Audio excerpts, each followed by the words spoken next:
ہمارے ہاں الحمدللہ کم از کم مسجد کا امام بغیر داڑھی کے نہیں ملے گا. اب لوگ اس میں یہ بات کہتے ہیں کہ کیا داڑھی میں اسلام رکھا ہوا ہے؟ اتنی غور سے کسی کی داڑھی کیوں دیکھ رہے ہو بھائی؟ داڑھی میں یقیناً اسلام نہیں ہے، لیکن اسلام میں بہرحال داڑھی ہے. کم از کم اہل علم کو اپنا گیٹ اپ تو صحیح کر لینا چاہیے. حلیہ تو کم از کم اندر کا تو دیکھو، کوئی کسی کے نہیں جانتا کیا ہے، اور اندر تو تبدیلی بھی ہوتا رہتا ہے. اندر کا انسان کبھی اچھا بن جاتا ہے اور کبھی خراب بن جاتا ہے، لیکن اوپر کا تو 100% اپنے اختیار میں ہے نا. اوپر کا حلیہ، داڑھی کاٹنا اتنا بڑا جرم ہے، تغییر خلق اللہ ہے، اللہ کی بنائی ہوئی تخلیق کو بگاڑ دینا.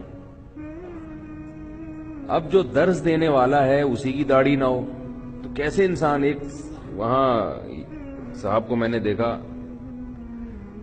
کہ سیرت پر بیان کر رہے تھے ایک صاحب، اور ان کے بیان سے لگ رہا تھا کہ ماشاءاللہ سیرت پر ان کا مطالعہ بہت مضبوط ہے. نبی کی سیرت بیان کی جا رہی ہے اور داڑھی کیا ہے؟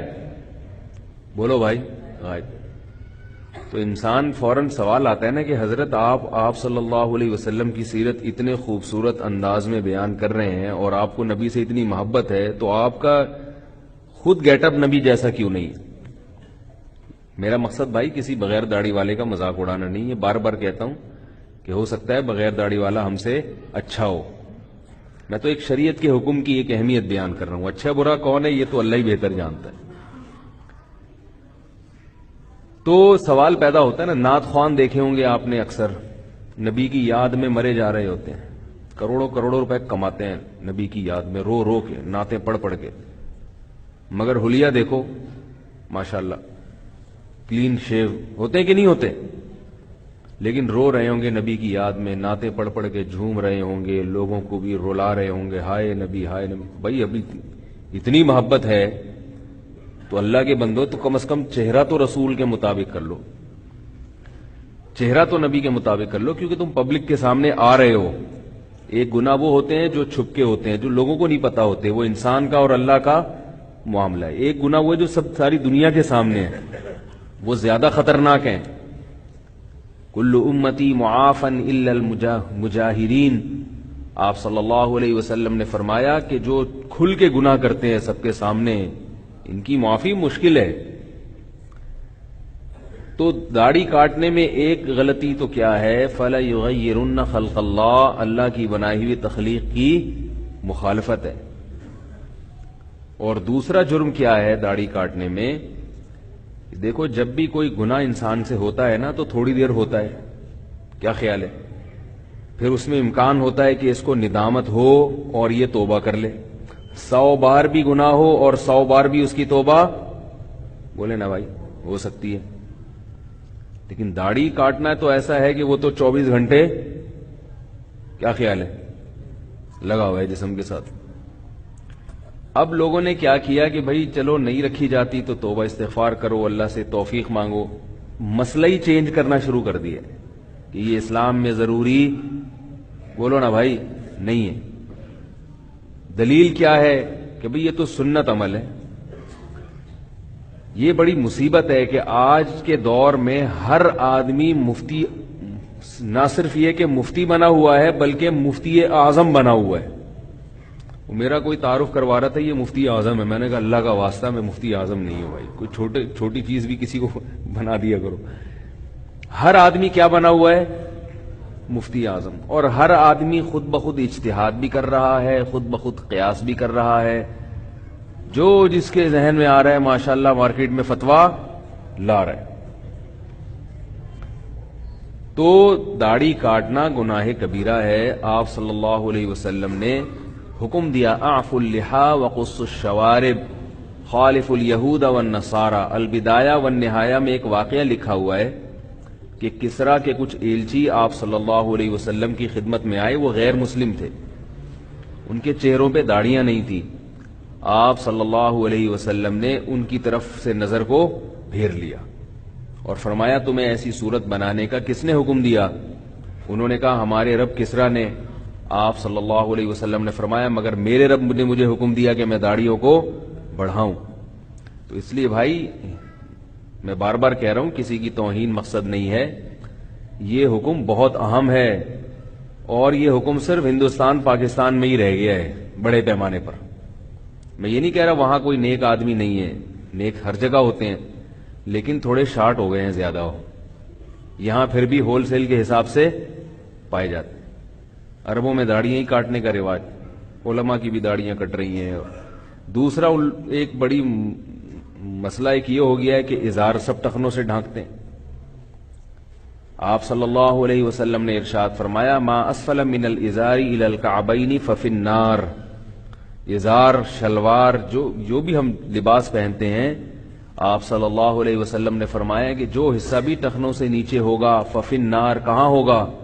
مرد کے لیے اس کی اجازت نہیں ہے کہ وہ اپنی شلوار کو، اپنے ازار کو کہاں لے کے جائے، اتنی کھینچ لے کہ وہ ٹخنوں سے نیچے۔ میں نے ایک مرتبہ سعودی عرب میں ایک صاحب کو دیکھا، ایک عربی کو دیکھا کہ ان کا جبہ ٹخنوں سے اوپر تھا، سمجھ رہے؟ تو میں ان کے پاس گیا، سلام کیا، میں نے کہا کہ ماشاءاللہ بڑے دنوں کے بعد مکہ میں کوئی ایسا آدمی نظر آیا ہے جو اس حدیث پر عمل کر رہا ہے کہ ازار ٹخنوں سے اوپر رکھو۔ تو میں نے کہا بڑی نوجوان تھے کوئی، میں نے کہا بڑی خوشی ہوئی آپ سے مل کے، عربی میں جو بھی ان سے بات چیت ہوئی۔ تو میں نے کہا یہ جو ہے یہاں رواج کیوں نہیں ہے مکہ میں اور مدینہ میں ازار کو؟ تو وہ بھی بیچارے افسوس کرنے لگے، کوئی سعودی عرب کے کوئی عالم تھے، بالکل نوجوان تھے۔ تو پرہیزگار لوگ ہر جگہ ہوتے ہیں، لیکن عربوں کی ان چیزوں کو دیکھ دیکھ کے پاکستانی بھی کیا ہو رہے ہیں، معاملہ ان کا بھی کیا ہو رہا ہے، خراب۔ ایک صاحب کہنے لگے یار یہ داڑھی اتنی ضروری ہوتی اور لباس میں یہ اس کا خیال اتنا ضروری ہوتا تو سعودی عرب میں تو ہمیں نظر نہیں آتا۔ تو بھائی بات اصل تو کیا ہے، قرآن و سنت ہے نا جس کو ہم نے فالو کرنا ہے، اللہ اس کے رسول کے احکامات کو فالو کرنا ہے۔ تو اللہ اس کے رسول کے احکامات کو جو بھی فالو کرے گا ہم اس کو فالو کریں گے، چاہے وہ مکہ میں رہتا ہو چاہے وہ امریکہ میں رہتا ہو۔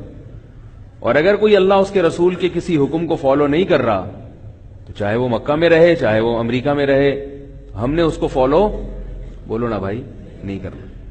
تو اپنے لباس کو بھی درست کرنے کی کوشش کریں۔ آج کل ایک نیا فتویٰ بھی مارکیٹ میں آیا ہوا ہے کہ پینٹ کو فولڈ نہیں کرنا، سمجھ میں آ رہی ہے بات؟